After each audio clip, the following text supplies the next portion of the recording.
What's up guys, it's James here, and in today's video I'm going to answer a common question that I've been getting a lot of recently, which is now a good time to invest in a property for Airbnb?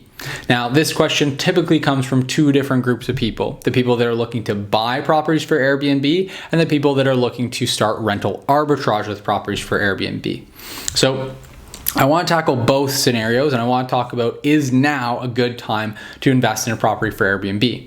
Now, if you want to get started managing properties on Airbnb without any upfront investment, without having to buy, rent, furnish any properties, and without any previous experience, then I highly recommend that you check out the free training that I've linked down below. That's going to link you to a free training that you can register for that'll walk you through my step-by-step strategy for how to earn a full-time income managing other people's properties on Airbnb without buying or renting any properties at all. So I highly recommend that you check that out if you haven't done so already. That should be a really valuable training. We're going to leave you with a whole bunch of key resources that are going to actually be just free resources we'll give to you to help you build your business as well. So I highly recommend that you check that out. Now, to answer the question, is now a good time to invest in Airbnb? The answer is, as it always is, maybe. I want to give that some more context. I'm not just going to leave you hanging with a silly, vague answer like maybe. What I mean by that is that it all depends on the deal, and it depends on what you're looking for in investing in a property for Airbnb. So here's what I mean by that. When I say it depends on the deal, what I mean is that you always want to find a property that makes sense no matter what the economic conditions are. I always say that to people, because if you buy a property for short-term rental, or if you get into rental arbitrage hoping that things are going to be good and banking on the fact things are going to be good, then you're in for disaster when things are initially less than good. Now, this could be the low season comes along. This could be that your property just underperforms if you don't really perform quite as well as you expected, or it could be something like the whole crisis that we're dealing with right now in the world. Whatever the situation, if you're buying a property for Airbnb, I highly recommend that you buy one that will meet your financial goals for cash flow, for returns, whatever those might be, even if it's on long-term rental. So if you buy a property that will hit your financial goals and perform well on long-term rental, and then you put it on short-term rental, you're going to be earning gravy on top of that. And then if ever you're not able to fill the property up on short-term rental, you can still revert back to long-term rental and use that as your safety net. So the property is still going to be able to meet your goals, even if it's not performing as well as you projected. So that's my advice in general for purchasing. Now, when it comes to rental arbitrage, you ideally want to get a property that you can sort of follow the same principle with. If you can get it below market rate, that means that worst case scenario, you can get a medium to long-term rental in there that's going to at least cover all of your costs. The worst thing you can do is to pay for a property at above the market rate, so that no matter what you do, your hands are going to be tied and you're not going to be able to even break even if things aren't performing well. Another way to mitigate for this is to find properties for rental arbitrage that are going to bring in, on average, 2 to 3 times the rent. When you're doing rental arbitrage, you really don't want to be working with properties that have a thin operating profit margin, because then it's likely to be eaten up by anything unexpected. If you have properties that are doubling or tripling their monthly rent, then that property can sit vacant for half or a third of the year, half or 2/3 of the year rather, and have it still perform exceptionally well overall, or at the very least break even.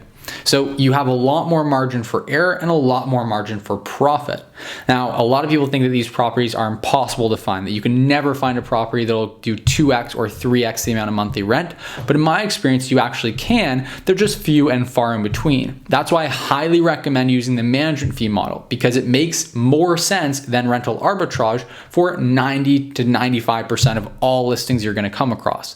The reality is you can oftentimes make a whole lot more profit with a whole lot more risk. I mean, no risk at all, because you're not paying any money for rent, you're not paying any money for furniture. So you're taking away all the risk, and you can oftentimes earn just as much money with management fee compared to rental arbitrage. So for that reason, it's usually a much better option.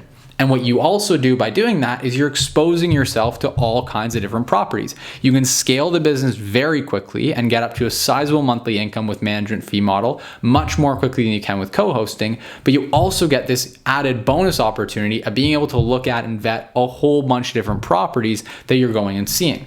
If the right, what I call unicorn property comes along, that's one of those rare ones that's going to be able to double or triple the monthly rent, you can offer to do rental arbitrage with that property owner and be making a really great income. We had properties on rental arbitrage that are earning us $4,000 to $6,000 a month for a single property. If you come across a property that's that great, it's obviously a hard opportunity to pass up on, and you're going to come across a lot more of those if you're actively out there looking and doing management fee model and growing your business that way.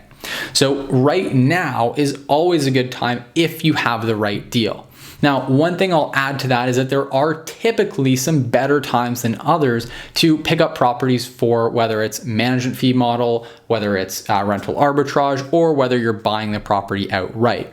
And that's typically when there are better deals around, which tends to happen in lower seasons. If you go and try to buy a property for short-term rental or try to get it on rental arbitrage in the peak of the high season, then your rates are going to be a lot higher. Whereas if you go in the low season, your rates are going to be a lot lower. People are willing to rent for less, people are willing to sell the property for less, and people are a lot more eager to jump on board with the management fee model in lower seasons compared to higher seasons when they're making really great money on their own and the going is all good, so they say. And so right now in the world, we're uniquely in a kind of extended low season in a lot of different places. So there are a lot of great opportunities to be taken advantage of now. That's why I recommend that you're always out there looking, and that especially right now, it's probably one of the greatest opportunities, because not only are we in this extended sort of low season, but we actually have our sights set on a high season on the horizon now. With a vaccine coming out, we can see the wheels turning in motion towards a high season coming. There's a lot of opportunity right now out there in the market.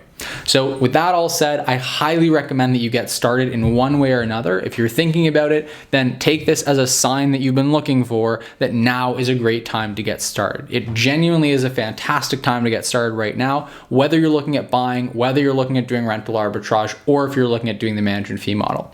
Like I shared before, if you are interested in doing the management fee model, you want to get started earning a full-time income, managing other people's properties on Airbnb without having to invest any money to get started and without taking any risk, then I highly recommend you check out the free training I've linked down below. In it, I walk through every single step of the process, everything that you're going to need to learn. We go through 3 crucial steps that you need in order to have success in this business. And I'm going to share with you my success as well as the success of several of the students that I've worked with, what's worked for them, so that you can go and apply those skills and actually build this business for yourself. And who knows, a couple months from now, you could already be at $1,000, $2,000, $3,000, $5,000 a month from hosting, from managing other people's properties on Airbnb. You'll just have to click the link in the description down below to check out that training, register, select the time, and you'll be able to access it for free. And like I said, we're also giving you some free tools to help you build your business once you attend the training. So I'd highly recommend you check that out. And with all that being said, the last thing I'll ask is that you click that little like button in the corner to share that you like this video if you got value from it, and also consider subscribing if you're new to the channel. Just click that subscribe button so you can stay up to date with our videos. We post 2 new videos every single week that are all revolved around helping you to perform on Airbnb. I hope you've enjoyed the video, and I'll see you in the next one.